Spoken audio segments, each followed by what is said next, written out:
All right, so I think I will begin. I'm Nati. I'm a freelance motion designer and currently an admin at gvfxarmy. Before I went freelance, I was working in an agency and was responsible for the HR and the interviews for the motion design team. That's it. Okay, hi, my name is Natalia. I work as an art director in a creative resource platform, and I'm responsible in building and maintaining vector-based team. And yeah, it's been fun. And I'm also handling hiring, interviewing, and giving the potential contributor test before they joining our programs. So yep, that's me. Awesome. Hi, I'm Melissa. I'm the Global Director of HR Applications and Operations for a company that's globally all over the world, Tokyo Marine, HCC, and I have been in HR for 20 plus years or so. I've been in all facets of HR, including payroll, benefits, learning and talent management, along with recruiting systems and stuff like that. So currently I am the director of all applications that are related to HR. This sort of evolved because I have a background in HR, but then I'm also kind of a technical person. So I manage all systems related to the entire company globally, including our ATS system that basically is an applicant tracking system. So good for me. Not bad. Really good. Awesome. Okay, so today we are going to go over 3 different CVs from armies that were so kind and wanted feedback and sent them in. And we will go by each one of them and we'll share our thoughts on that and maybe how to improve it or what we like, and yeah. And first we will start with Army A, and I think we can all say a little bit about the layout, how the PDF looks. I like that it's really clear on, like, I like how she sectioned the PDF, so we have some personal information and the skill summary and portfolio on the left side, and on the right side a little bit more about her working experience and organizations she worked for, as well as the personal profile. Yeah, and I think the red is really like looking like really bright, Eye-catching. Eye-catching, exactly, Yeah. eye-catching. Yeah. Yes. One thing for the photo would be, but maybe that's also just a personal preference, I think I would not have worn a red blazer when the background is also red, because it's like, I think the contrast is not high enough on that one. But I like that she cut it out, her photo, really neatly, so it is really good edited on that one. I agree with what you said. This is like very well spaced, and I like the layout. It's actually like very clear, well segmented. Like they have like a personal info, and then they have like educational history, working experience. I like how Army A like listing her experience and what she do in each phase of his work or experience, organizational experience. So yeah, it's actually like giving me like a clear understanding of what she do. So I like that. And of course the portfolio, yay for portfolio in the CV. Mm-hmm. Yep. Yeah, Yes. because sometimes people like only submitting CV but they have no portfolio, so like we kind of wondering how can I see what they're doing kind of. So yeah, so yay for this one. I think that's really interesting because I told Alyssa before, like, I think my CV would not like go well on this review because for me, I always send my portfolio differently. So I always have a PDF that I, for example, send directly with it.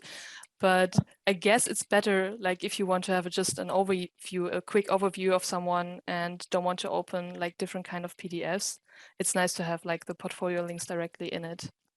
I mean, that's the thing is nowadays you want to try to limit as much as possible, your CV to one page. Obviously, as you grow with experience, you can't. I mean, you might have lengthy enough information or work experience where your CV might be more than one page, which is okay. But as much as possible, you don't want to have somebody have to redirect to a different PDF or a different Word just to open your experience. So as much as possible, you should have everything in your CV at this point, because it makes it easier. So from a recruiter or an HR standpoint, like I said, when people are looking at thousands of resumes, you want to make sure that you're giving them as much information without them having to go somewhere else. The only thing that would precedent that is obviously a cover letter. So if you send a cover letter, that's the only thing that I would say was different. Format wise, most CVs come in PDF, and I've seen a lot come in Word. So those are the two formats that I see come in the most. So as far as this one, structure-wise, yeah, I agree with you guys. I think it's great. I love the way that she structured it, the way that she sectioned it. The red is very eye-catching. The fonts and everything she used, the alignments of everything, it's very, very clean. I agree with Nat. The portfolio really did it for me as well, having that in there, because that was easy for me to see that even though she may have limited work experience, she definitely has something to showcase. And I mean, other than that, the only thing that I would say structure-wise is for organization, I would flip the chronological order. So right now she's got kind of everything older first, and I would flip that and put all her newer things on the top and go chronological from recent to latest. I think one small thing that I noticed, but I think that's like a design thing, is that I really love those icons because I think they are really nice and easy to catch, Mm-hmm. like what kind of information they hold, but they are not Aligned. aligned in a yeah, they're not aligned Yeah, in a they're not straight line. aligned. So I think Just be careful of Army, that. Yeah. yeah, for example, if someone would apply for a design job, I would have a really close look if things like this are aligned, and also with those, I don't know, bookmark Mm-hmm. icons down below if they are aligned. Yeah. And I'm also with a skill summary, I'm not quite sure if they should be all like, I guess those 5 points are like what kind of skill level they have. And as they are all on skill level 4, I would not be sure like how she sees herself, like what her strengths are and what her weaknesses are. Or I would like, even if you're good at everything or like have the same amount of experience on all those skills, I would still variate it a little bit. So are you saying that the little dots is where she's putting her level of skill? Because I didn't pick that up. Oh, I Yeah. I didn't thought so. realize. Okay. And it could be. I just didn't realize that that's what she was doing with it. But for me, and because you have limited, and this goes in general for anybody who's starting out, right? It's one of the tips about a CV is when you have very limited work experience, what you want to showcase is your skills. Okay. Because you've got to give the person something that really is going to say, okay, she's got the skills that I need, even if she doesn't have the work experience that I need. So I'm going to give her a chance, right?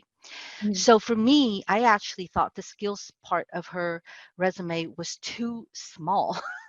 And what I mean is that, she's got the section where it's at, I think is fine.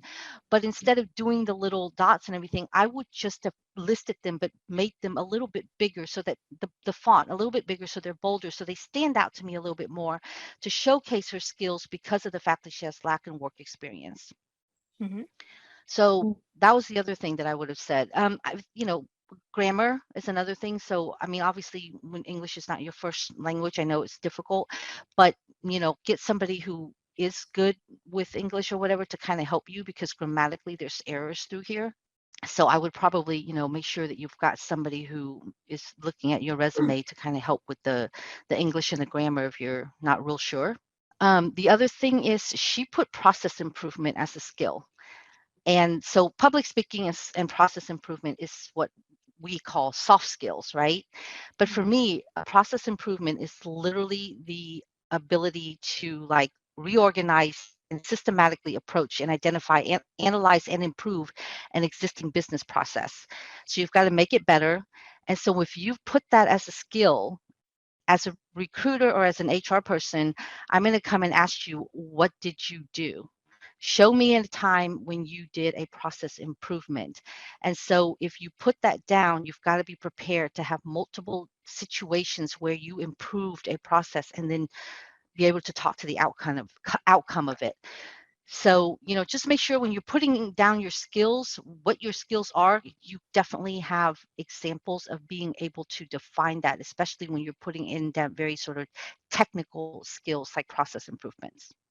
You need to be prepared for the interview to Correct. answer all the things that you like wrote down in the CV. Yeah. Because I might not write, I may not ask anything about Microsoft Word, because Microsoft Word is Microsoft Word. I get it. That's easy enough. You see those, but, process improvement is definitely a technical, like I said, soft skill. So I would drill into that if she's got that. It's a good thing.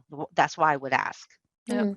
I also agree with the skill summary. Well, for me, having like the 5 dots, for me personally, it's not preferable, because like this is like how you judge yourself, but it doesn't mean that we can compare it with the others. This is like very subjective. So for me personally, I will just write the skill only without the rating system. Because the rating system, like for example, okay, you rate yourself as a 4, but compared to someone in your level, is your 4 is actually a 4. Yeah, I know what you mean. It's Yeah. like when someone says like they know everything about, for example, Premiere Pro, or for a specific program where like there's so much to learn or so much to know about those programs that you never know when you like finished learning about them or are really a pro with them. But would you say, like, if we would leave the dots away, that listing the skills in the order where you think like your strongest point or the programs that you can work best with should be at the top, and then go down with having less experience with those? Yeah, usually, yeah. Yeah. Yeah, usually my eyes are always like seeing at the top words. Yeah. So like, okay, so this one like really good with Photoshop maybe, or Illustrator or something. So yeah, I mean listing it by the strongest skill that you have will be good for, well, in my opinion. Yeah. And I agree with Elisa. I mean, like, if you put something technical there, I will ask about it. Yeah. I Yeah. will like, Yep. I want to know how far you know, and how far you understand about the specific subject that you put in the skill summary. Yeah. So yeah, you can expect me asking something about that. Yep. That's kind of where I was. I would immediately have honed in on process improvement and been like, okay, that's, you know what I mean? So yeah, you've got to be prepared to be able to back up what you say. So make sure that you understand the skills that you're putting there. But I mean, yeah, like I said, for me, I would just probably have made that section a little bit, use bigger fonts or something, just to kind of showcase her skills, because you are trying to definitely push that because of your limited work experience. What would you guys say would be the most important part, or like ranking the most important part on the CV that needs to stand out the most? Like, because for me right now, it sounds like, of course, we need the name and some kind of contact information, the skill summary, and the portfolio. The educational history, work experience, I mean, it needs to be on the CV, I guess, but that's something that's nice to know, but it's more important on the skill summary and the portfolio that you see this first. Would you say Correct. that? Yes. I mean, yeah, for me, your skill summary and portfolio, and only because, like I said, unless you've got some work experience, obviously that comes first, right? So if you've got a lot of work experience, I want to see that above your skill summary and portfolio because I want to see your work experience. But when you've got limited work experience, which is like, in her situation, I would have highlighted the skill summary and the portfolio. Her portfolio is what really, for me, I would have picked her at a glance because of that portfolio section. So I would highlight that. And, if she wanted to, she could actually have switched those two sections out into the main section and moved like organization and education over to the red. I also noticed that she put grade point average. And so, in the past, I know most people put in their CV, their grade point average, but as a norm nowadays, it's not necessarily required anymore. But if you want to put it, and here's the rule of thumb as an industry, don't put your GPA unless it's at 3.5 and above. So for her, it's fine, right? But if you've got a GPA and it's lower than 3.5, don't put it in your CV. It's not needed anymore. People just don't look at that. Okay. Yeah, I agree. In creative industry, we usually see the portfolio because like this is like very skill heavy works, I guess. So we're not really seeing like where you're from in a way, as long as you can work and you know what you do.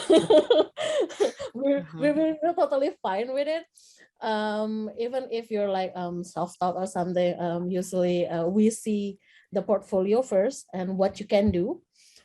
So yeah, for me, portfolio obviously important. Skill also. Work experience is nice to know. Like okay, so this person have experience doing what type of projects, that kind of thing. So like we know, okay, so this person will fit in what team in under our jurisdiction. So yeah, I mean, skill and portfolio is the most important for me. Okay. I mean, I don't think I have anything else to really say about this. I liked it a lot. I liked her structure a lot. Yeah. Yeah, I think so too. Like especially, like you already said, with the organizations and what kind of things she did there.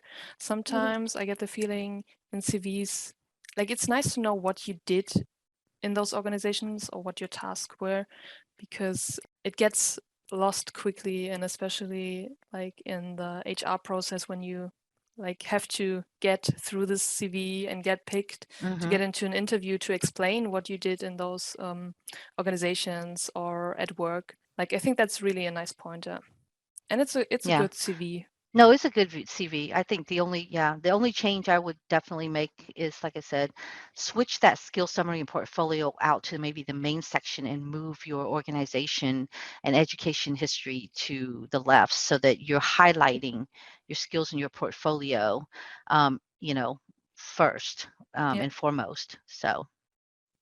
Awesome. Then we wish Army A lot of luck with her job search. I hope this helped her. Yep. And now we move on to Army 2. The skill section I really liked. So in her skill section, she's got, she kind of really drew out, like I said, she made it stand out, right? So due to, maybe minimal work experience, whatever else. And I think she's got the most experience out of all the three. But she really highlights her skill sets, which is nice because of the way that she did the font. But I felt like there were too many fonts. So I think there was, I counted like 5 different fonts.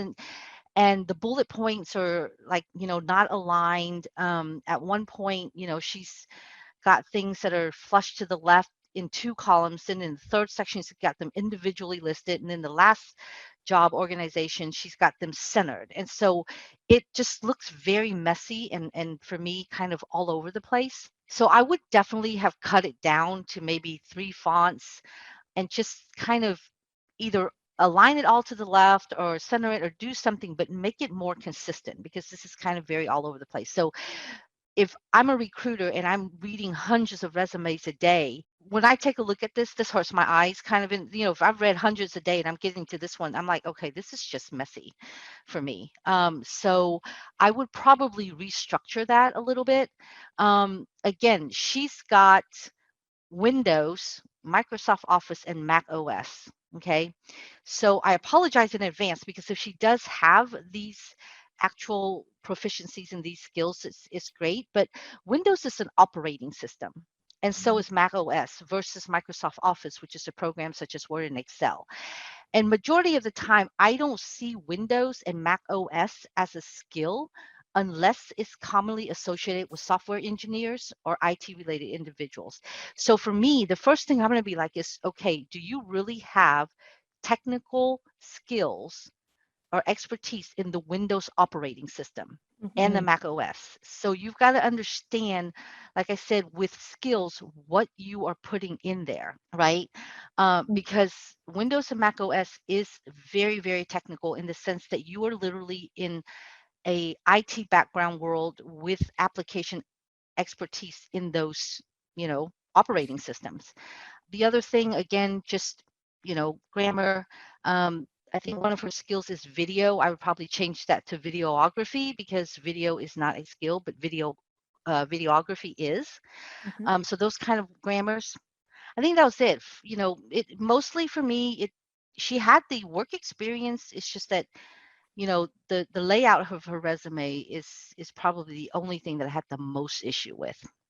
I think the second thing that I noticed, like the first thing is, I think where everyone is looking is the skills, which is really nice.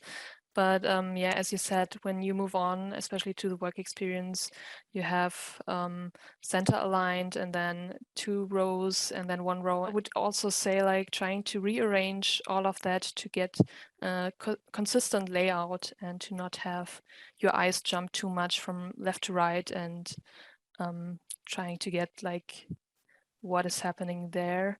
One thing I want to say, like with the Windows and Mac OS, I can understand it a little bit that she put it in there, because I have worked with Mac OS and Windows on those creative, like with the Adobe Suite and with creative programs too. And it's it's a little bit difficult in the beginning to switch, as you use a lot of shortcuts in design, and switching from Mac OS to Windows is always a little bit, it always takes a little bit of time to get into the level of speed to work again. But yeah, I think that's something that could also be mentioned in a job interview, like leave it out in the CV. And if you get into the job interview and the people say like, we are working with Mac OS, do you have experience with that? And then you can say like that you worked with both and that you're comfortable with working in both.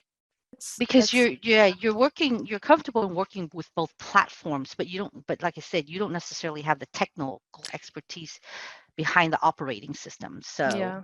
And one small thing that also I noticed on the skill section, I think sometimes the text and the bullet, the bullet is not aligned. So for example, you can see here in the Windows, it's like aligned, and with the Mac OS, I get the feeling that it's a little bit more on the upper side of the bullet point.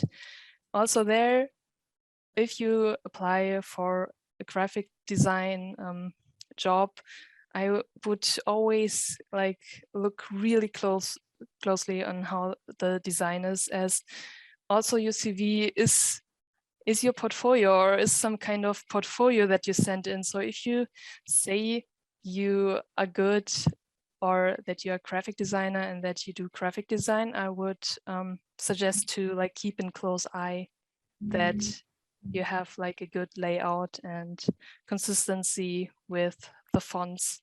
yeah, because we will zoom and nip step. We will zoom in. We will zoom in. We will find everything.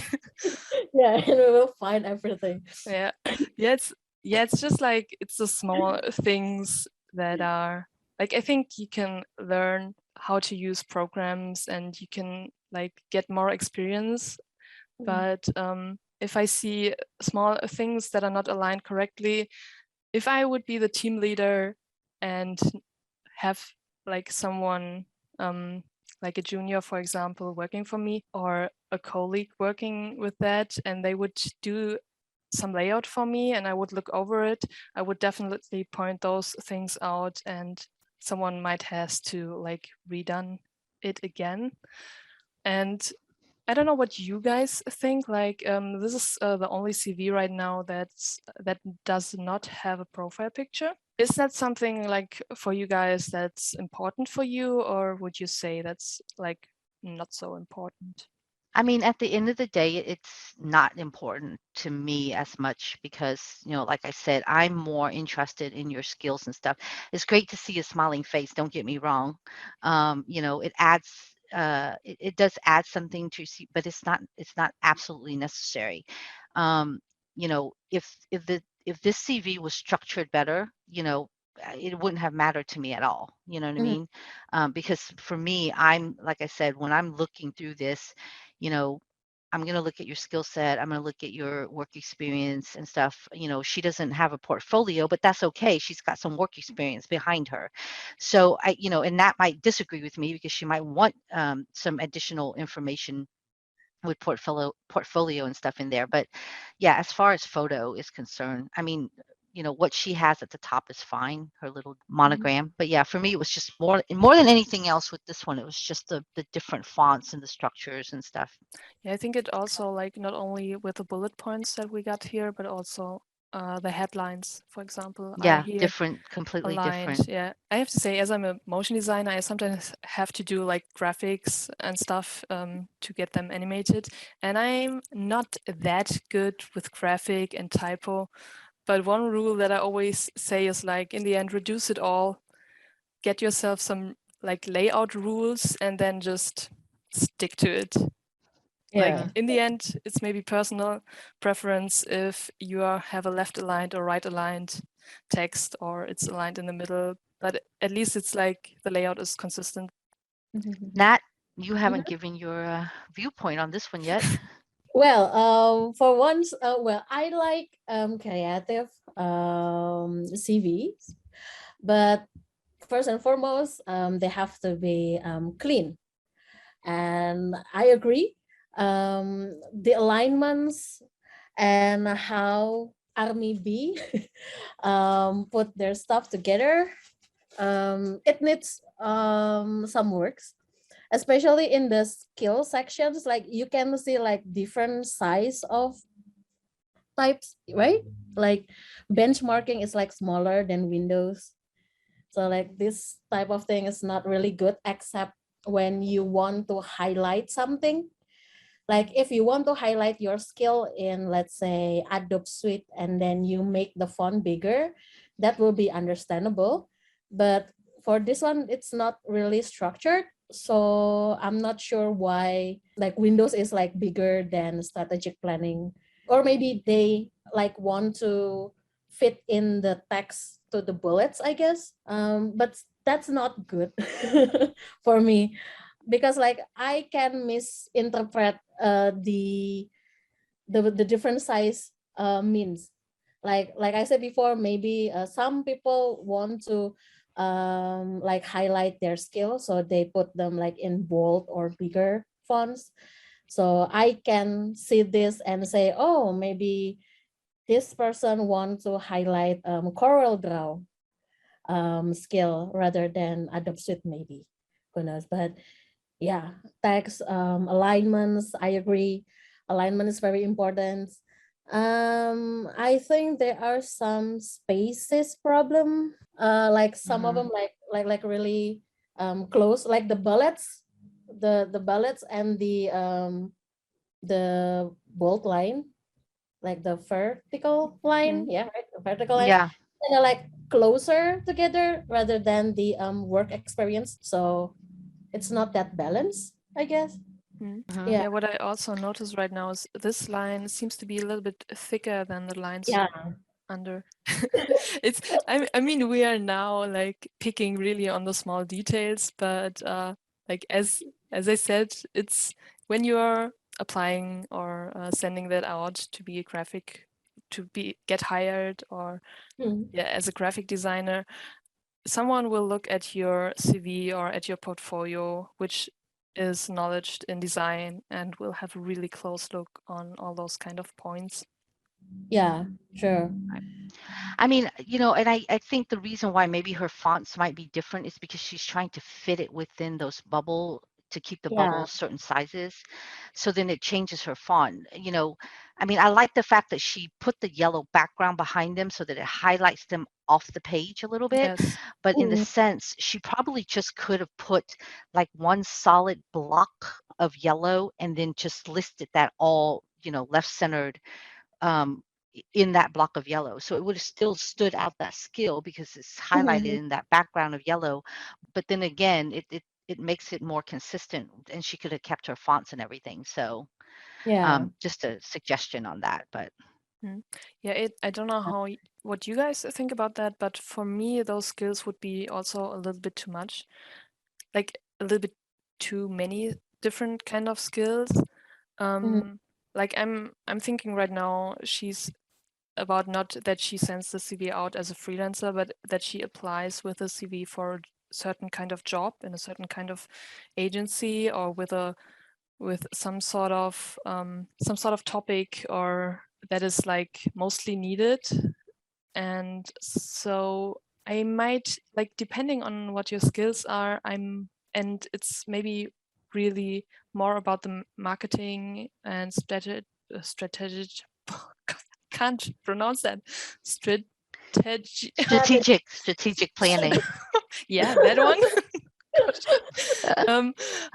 Yeah, I would maybe like don't put in photography and video. Like, also that always depends on what your portfolio is or what you can offer. But for me, it would be a little bit too much to know if you have the right set of skills on exactly that, what I'm looking for or what the company is looking for. But as always, like, people send in their portfolio too, and maybe the portfolio gives like a clearer picture on that one. Also, Well, now I that's noticed that we don't have a portfolio section in here. Yeah. right, right. Well, and like I said, I mean, she might be able to get away with not having a portfolio section because she's got more work experience. But definitely, it's a bonus when you add that. It's especially, and Nat can and probably say more to this, but I think especially in graphic design or in this type of field, um, you know, that section is sort of important to your CV. Yes. The other thing is, you can tailor, and I think people forget this, right? A lot of times people write a CV or a resume and it lists everything and then that's it. That's the one thing that they send to everybody, whatever else. You actually have to remember that you have control of your CV. So that means that you can actually tailor the CV to the job that you're applying for. Does it take a little bit more work? Yes, because you might have to come back and tweak it here and there. But if you are applying to a specific company and they're looking for something specific, go back and tweak your CV so that you highlight those things that they're looking for first or foremost, right? Yeah. Take out some things if you have to. You don't need to have that much stuff in it. So focus on the things that they're looking for.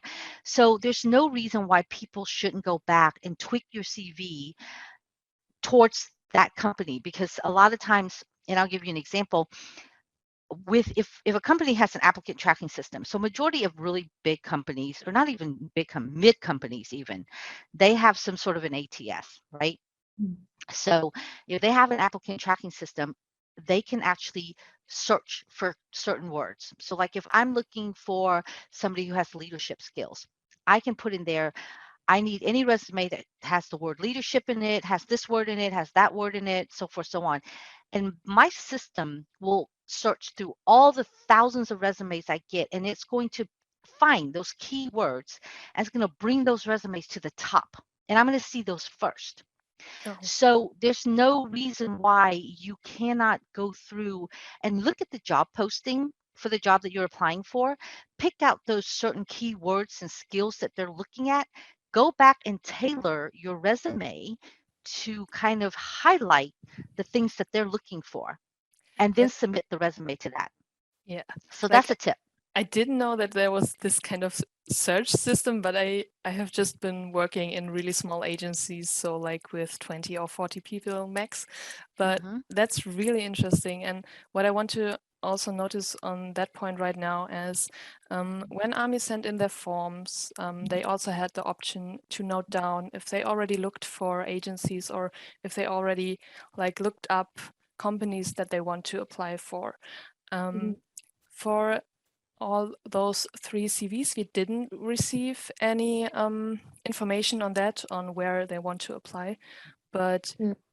like as Alyssa said, like if we would have known now that Army B applies for this and that company or this position at that company, we would have looked maybe a little bit differently on the CV. And yeah, like you already said, like highlight or tell you Mm-hmm. guys to highlight those parts that the company is looking for.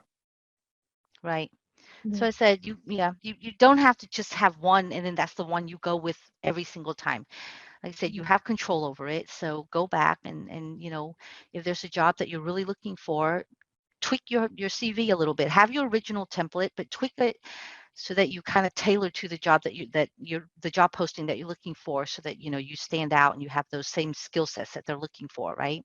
Yeah. But yeah, most companies nowadays, even mid-size, companies with only maybe 3,000 employees and up, sometimes only 2,000 employees up, they use some sort of an ATS system, even within Indeed, right?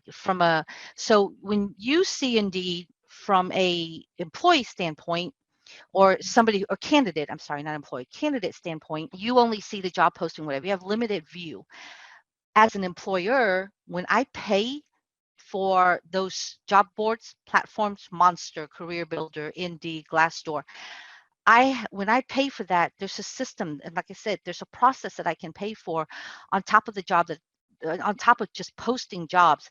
They do have search engines in there as well, so I can actually use that within those job board platforms if I don't have my own ATS system.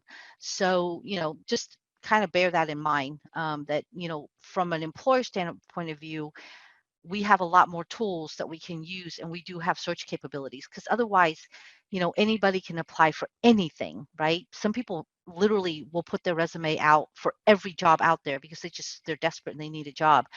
But so I can't just most employers are not going to sit there and shift through all of that. So they'll use something that narrows down a resume that has some of the key skill sets that they're looking for, and then those come on the top. Yeah, So I you can want also to make imagine sure like that, yeah.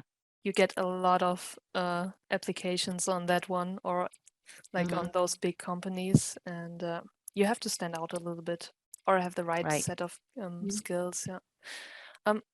On a good note, like what I like personally, I like the font that Army B used for the headlines. I think that gives a little bit of a personal touch. And I think I would just use 2 different fonts. So, for example, for the titles, you could use this handwritten font, and for the rest of the text, just one kind of font. And then for like the subheadlines, use it to make it a little bit bigger, or use a different font style from that font. So, for example, if you go with regular in those bullet points, just go with a bold, same font for the Yeah. subheadlines and for the rest of the text. So you Mm-hmm. just have like 2 different kind of fonts that you use. Yeah, for her, I would have narrowed it down to 2 or 3. And the thing is like, if for those headlines, if she wanted it to stand out, she could have made the font color the same sort of scheme, this kind of gold scheme that she's got going on. So she could have changed that to a different font color to make it stand out from the rest of the font, but without having to go to a different font altogether, a different Mm-hmm. font type. Yeah. So just maybe use coloring or something. And I think Army A, I think she did that with her resume. So that was, yeah, see how she's got work experience, organization. So she used a different sort of font color, but it's also, to make it kind of stand out. Yeah. Yeah, it looks a little bit more organized like this. Mm-hmm. Like Mm-hmm. even if Yeah. we go back to Army A, she used also like different kind of font styles or like colors, but it still looks more organized as the whole layout is clearly More laid structure. out. Yep. Yeah. Well, and like, do you see when she's got a return? So when her sentence returns down to the second line, they line up. Okay. So for instance, like if you go down to This one. organization, Hmm. that Yeah. lines up, right?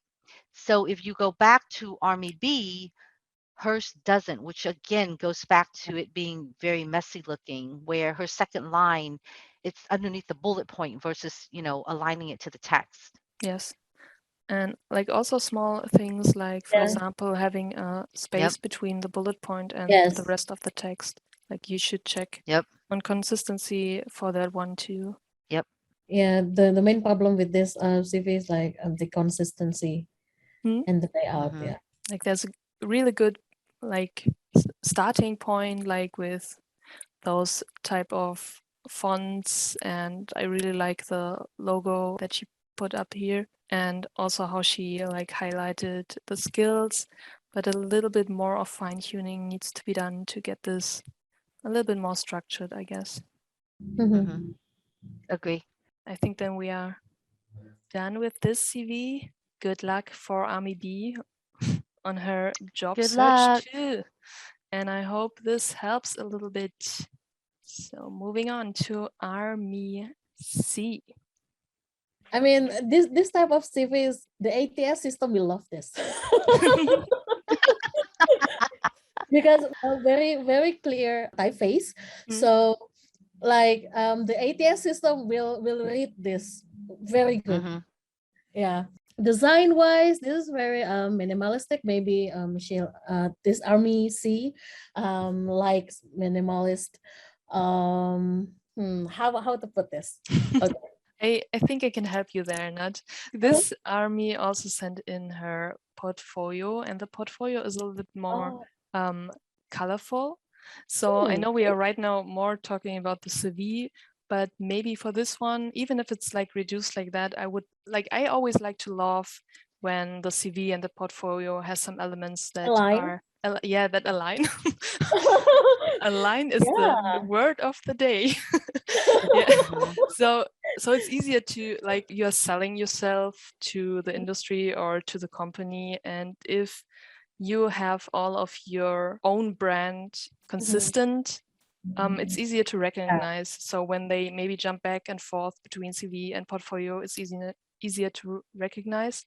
So even if you approach like a really minimal design, it's nice to, for example, if your portfolio doesn't have like black as a main color, to have those colors that you have in your portfolio, maybe finding them somewhere in your CV too. Well, yeah, you got to make it associate. So Yeah. I've got to be able to tell that the CV and the portfolio are from the same person.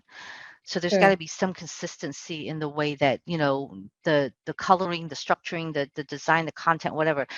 They've got to align so that I can tell it's one person and I'm not looking at two completely different things. For me, I actually like Nat said, ATS systems love these types of CVs, and I actually really, one of my favorite things about her CV is that skills part.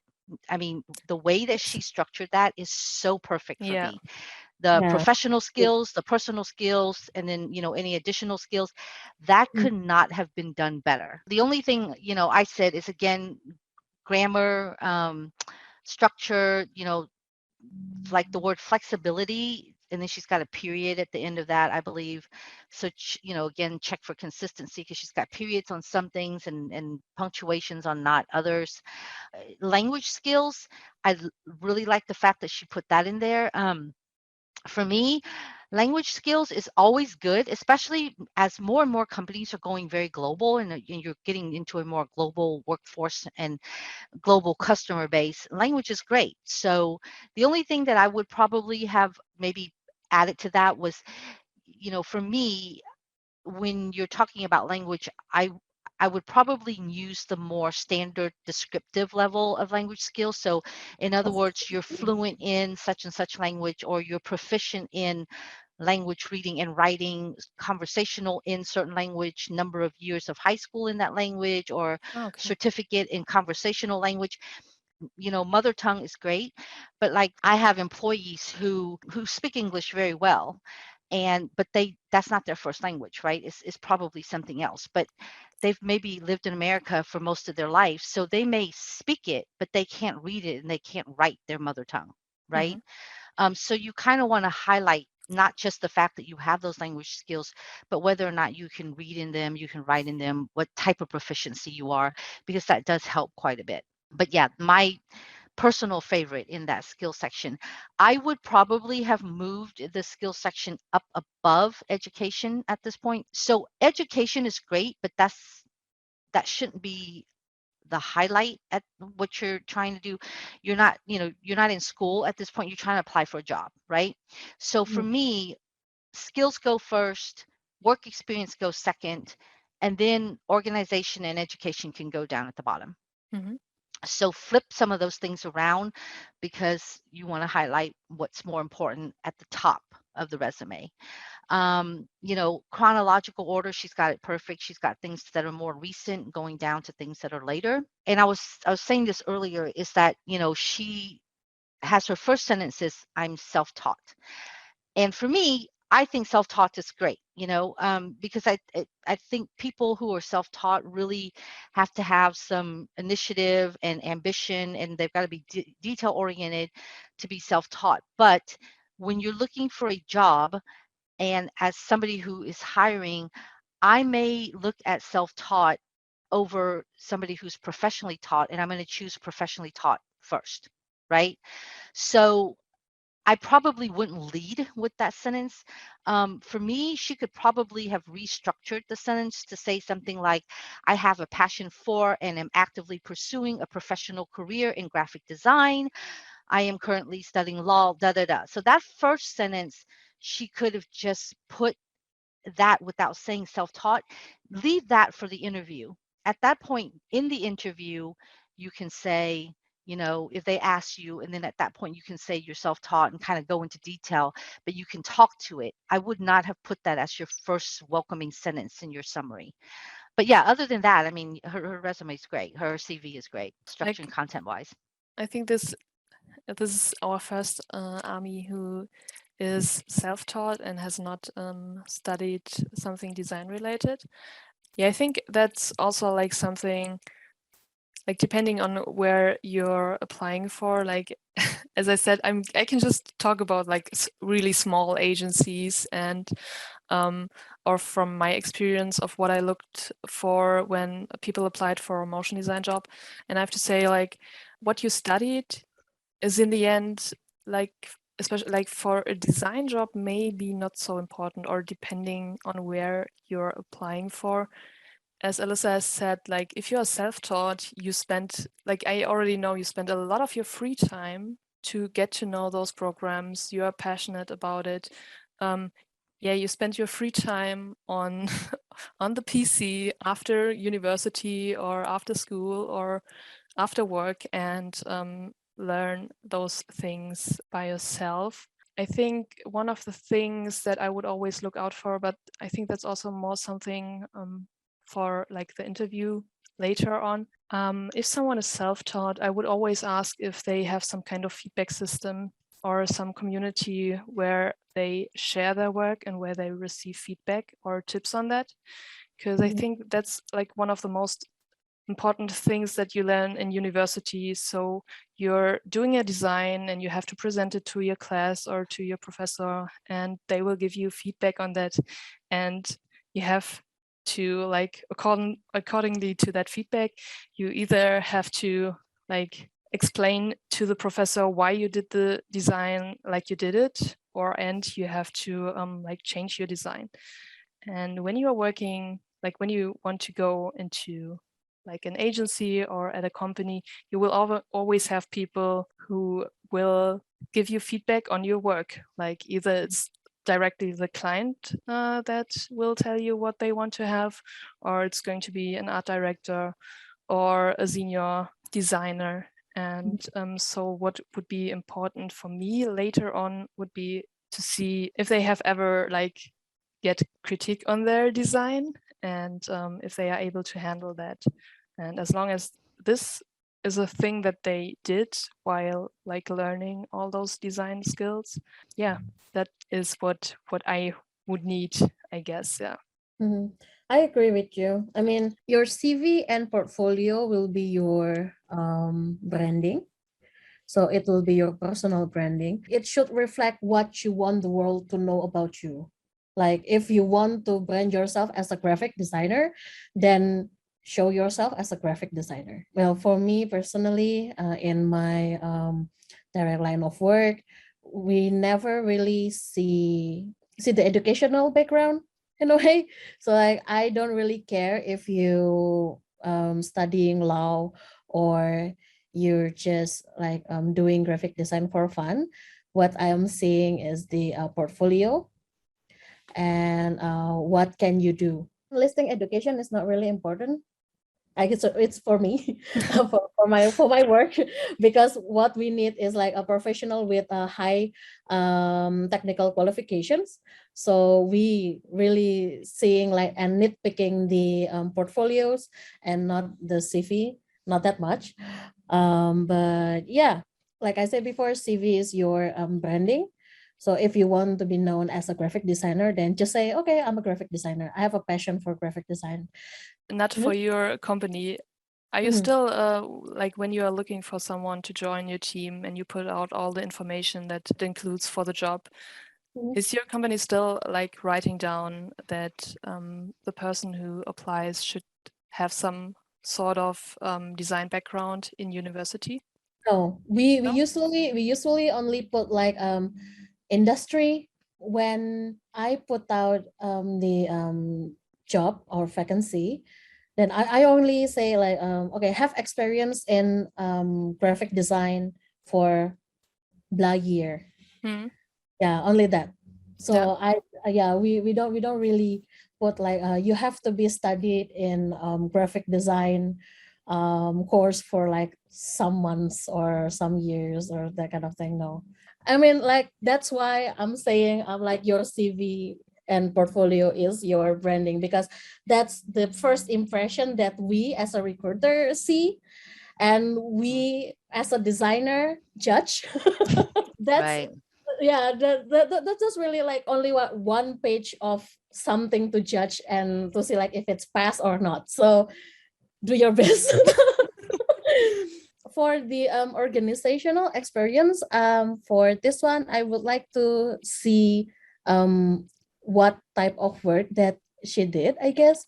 Like for the Army A, she kind of listed what she did for each events or organizational experience. But this one only, I think it's the title, the position Ah, that's called, yeah. yeah. But there's no explanation of what she did in the events.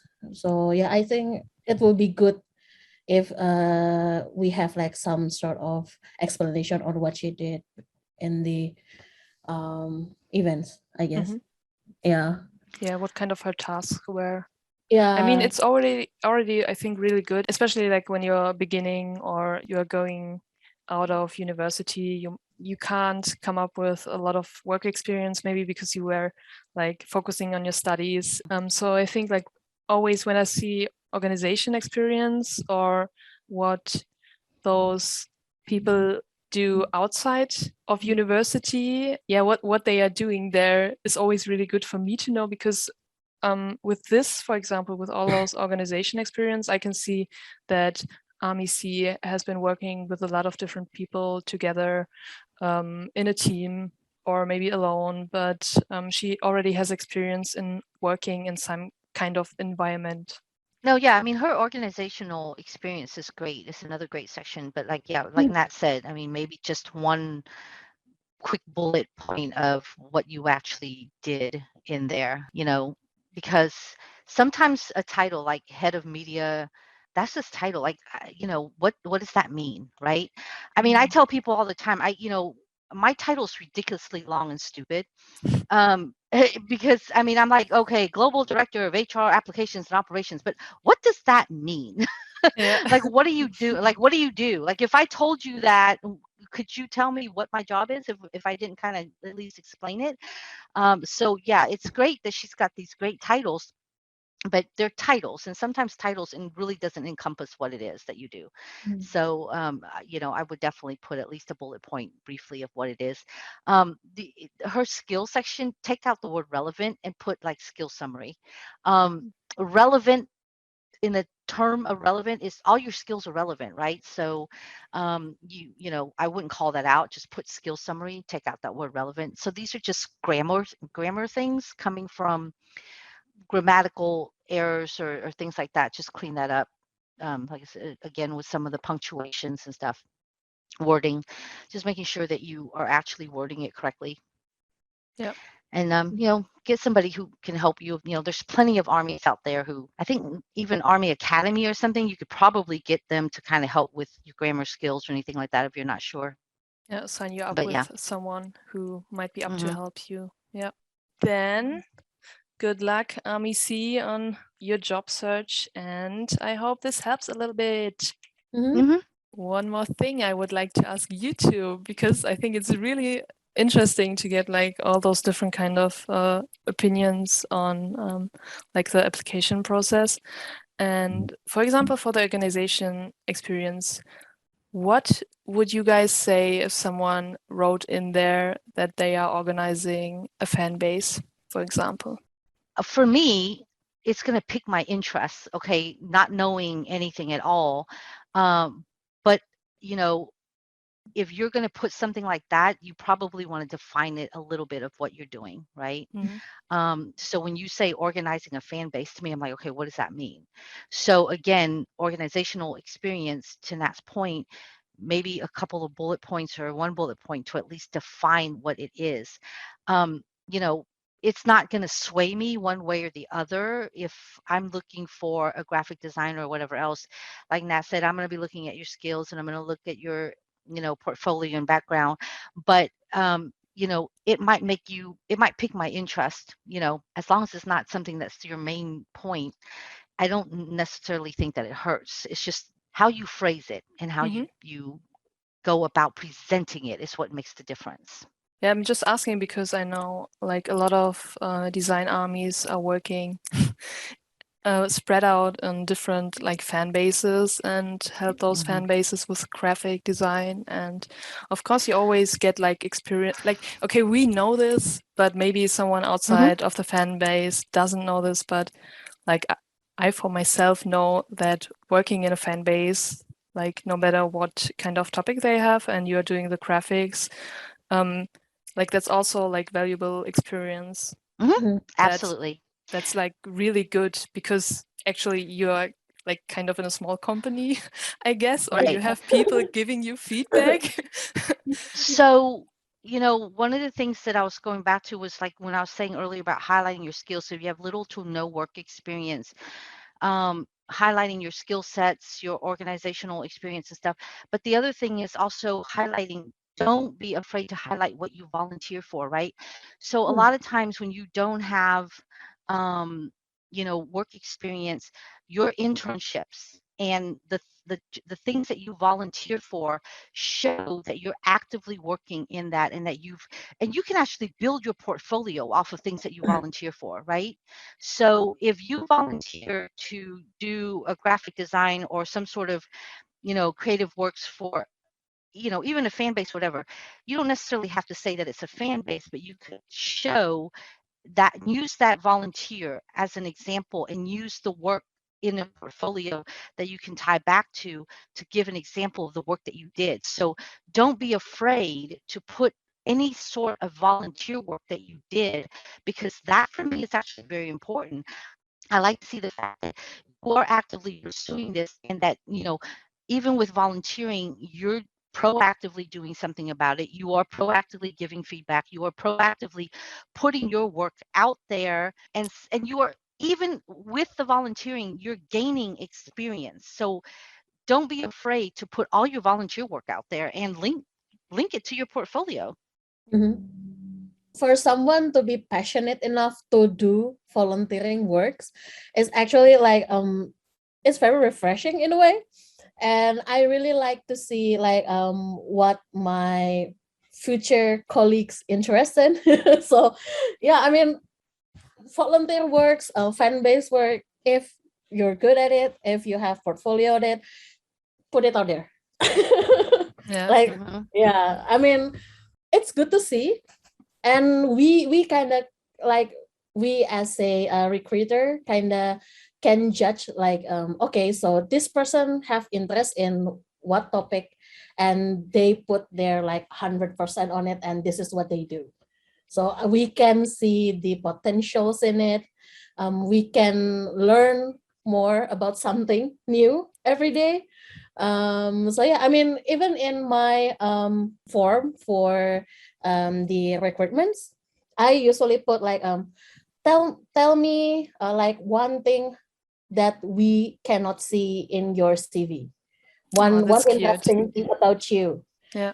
Are you like, I don't know, like maybe army maybe, or you collect toys or something. So like we kind of want to see what they're interested in, and kind of like using that as a ice breaking in the interview maybe, like and we just Mhm. like want to see more Hmm. about you that we cannot see online or in LinkedIn or something. So yeah, we want to learn about you a little bit more. Well, and the thing That's is, good. if you're afraid that, K-pop in the professional world may be, I don't know, seen in maybe not a good light or whatever, if you're worried about the connotation of the word fan base, you don't have to necessarily use that, point out BTS or ARMY or even, fan base or anything particular. You can list it as volunteer work on a social media platform. So just say, I did volunteer work for this social media platform for this account, blah blah blah blah, and highlight the work. So focus on the actual work that you did, and not so much focusing on the fact that it's an army account or it's an army fan base or anything like that. So there's a way for you to go about, focusing, directing that focus on the actual work that you volunteer to do, and highlighting and showcasing that without drawing attention so much to a fan base, if you're concerned that that might be a point of judgment, right? Hmm. um I mean, personally, I'm an army. Okay, I've met thousands of people across the globe. Like, in fact, I was interviewing for 4 jobs in Japan. I needed 4 technical, analysts in Japan. So I was interviewing for Japan, and I had one person that was applying for the job in Japan from the UK. I had another person from Spain, I had one person from Belgium, and I had one person from Mexico. So I had 4 people across the globe applying for a job in Japan. I had nobody in Japan applying for the job though.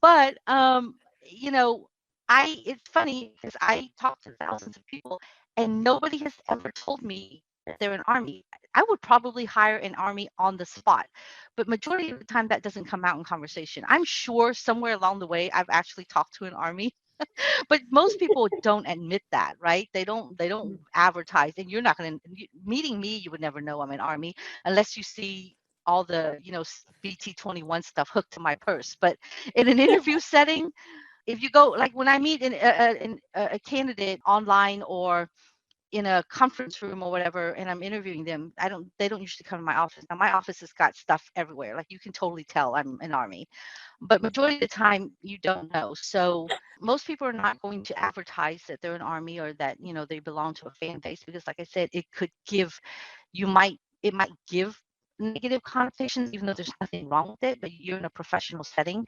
So there's no reason why you can't put the fan base work that you're doing if you're volunteering for that kind of stuff. But like I said, just drive the focus based on the fact of your work, and not so much, Yeah. the fact that you're doing it for a fan base, right? Hmm.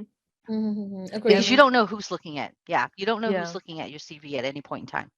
Yeah, Yeah. or you can just like treat the fan base like a client. So like Mm-hmm. that's how you treat them. So like Mm-hmm. you don't look like really attached to it. Yeah, So they but don't know exactly. yet. yeah, Yeah. but you're still like doing works for them. Yeah. So Yeah, I mean, we Yep. have so many fan bases. Like every fan base has some kind of a topic. So you're working for an organization that gives that runs a social media page on information about getting a job and job applications, Right. or you're working for an organization that supports people who want to be better or want to try out graphic or video design. And like every fan base has some kind of a purpose or some kind Mm-hmm. of a topic that is there and that you can like put up front and then tell later in the interview and see how they react. Exactly. Well, and I mean, like, think about it this way, Facebook has these Facebook groups, right? And they really tout those, like they advertise it, they really pushed it, they market it, right? So there's all these Facebook groups that you can join, groups for reading, groups for exercising, groups for whatever, and they use that as a marketing tool in Facebook, right? So you don't necessarily, so it in that in itself is its own little social media organization. So if you want to call it a fan base, whatever, it maybe not be a fan base, but it's a base of group of people that have like-mindedness about the same interest. Well, that's really kind of no different than what we're doing, right? We have an Army group that's focused on graphic design. We have an Army group that's focused on helping recruiting and career advice. We have, Army group that helps with academic and stuff like that. So if you kind of look at it like that, like it's a small little organization or group that is associated with a specific interest, then that's where you kind of can guide. So like to Nat's point, you did volunteer work for this social media group that's specific to this, and this is what you did. So you can think about it that way. You don't have to kind of put out there that it's a fan base, because like I said, Facebook itself has different groups that specialize in certain things, so you can use it in that kind of texture or in that structure. Yeah, exactly. Like I think like if you have it a little bit more neutral in your CV and then later in the interview, of course in the interview you get to know the people you might work with or the person who will hire you, and if you feel comfortable and you want to get it out or want to like tell a little bit more about yourself on a personal note, you can always unpack that and see how they react maybe. Like, but on a personal note, but I was always looking for open-minded agencies that were like open for all the creative stuff, whatever is out there, because you can draw so much inspiration from all different kind of things or interests or hobbies like this. Um, Back then, I was not an army, but if I would look for a job in a few years, I would definitely put this out in a job interview just to see also if the company that I apply for or the team that I want to work with together, yeah, how they react, I guess. That it's a valuable experience that can go into your in Mm-hmm. your CV, because I think most armies are not sure on how to get this across on a professional level. No, I definitely want to see your volunteer work. If that helps build out your portfolio, because it's called what I call transferable skills, right? So you got to leverage that. You got to leverage your transferable skills, and that basically means that you don't have the work experience because you're starting out or whatever, but as a recruiter or as an HR person, if you've show that you've got transferable skills, things that you've done that I know you can take and transfer into this current position, that's important for me, right? So if you've got a skill set where you're volunteering or you're doing work for fan base and stuff, you're learning, you're building that work experience. You're utilizing your expertise in that specific industry or that that specific design concept or whatever it is. Well, that for me is transferable, right? That means that I know that you can take that and now you could probably apply it to the job that I'm trying to get you to do or that I'm looking for. So transferable skills are great. So, don't shy away from putting that information on there. Yeah. Yeah, exactly. Especially like if you're studying, you maybe don't have a lot of time on your hands. So doing an internship in a design agency, for example, can be really tough. And with doing those kind of organization work or like, work that you're doing on your free time, you can have you are a little bit more flexible. You can do that maybe after you studied in the evening or maybe on the weekends, and you can gain some skills on that can help you get a job or get an internship or what you apply for. Okay. Yeah, I think that's it, right? Pretty much. I mean, I hope some of the advice will be useful for them. I wish them all luck, and I know it's daunting, when you're trying to find that first position. So, but keep at it because somebody will see value in what you're doing. So don't give up. Sure. Yeah. Everybody starts somewhere, let me tell you. Yeah. Everybody starts somewhere. So yeah, I can say like my CV when I was done with university looked nothing like the 3 CVs that we looked at today. Like I did so many mistakes on there. So like, and reaching out for feedback or to ask for help is never a bad thing. Like really, I'm like, as I'm not a English native speaker myself, I'm always like checking with other armies when I need to put out some English text or anything. Because that's not what I'm like what I'm really good at, or even if I've been working for I think now 7 or 8 years, I'm still looking for feedback on my work because you will constantly improve yourself, and it would be really sad if my portfolio or my CV from 4 years would look the same from today, for example. So it will only get better, like everything will only get better. Yeah.